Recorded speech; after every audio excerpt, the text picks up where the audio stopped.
या सर्व घटकांमुळे निसर्ग एक समतोल व्यवस्था तयार होते.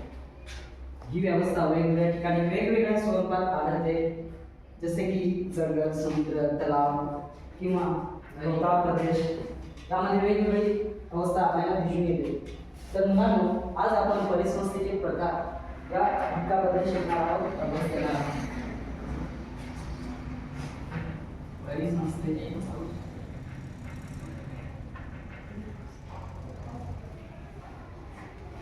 प्रकार तुम्हाला माहित आहे का?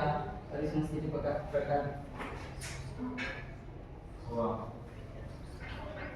छान पैकी दिला असून तेव्हा कोणता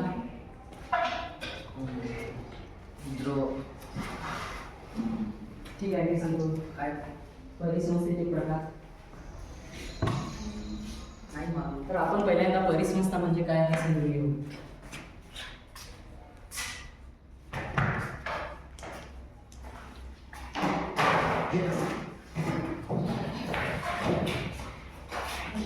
आपल्या सभोवतालचे जे जग आहे ना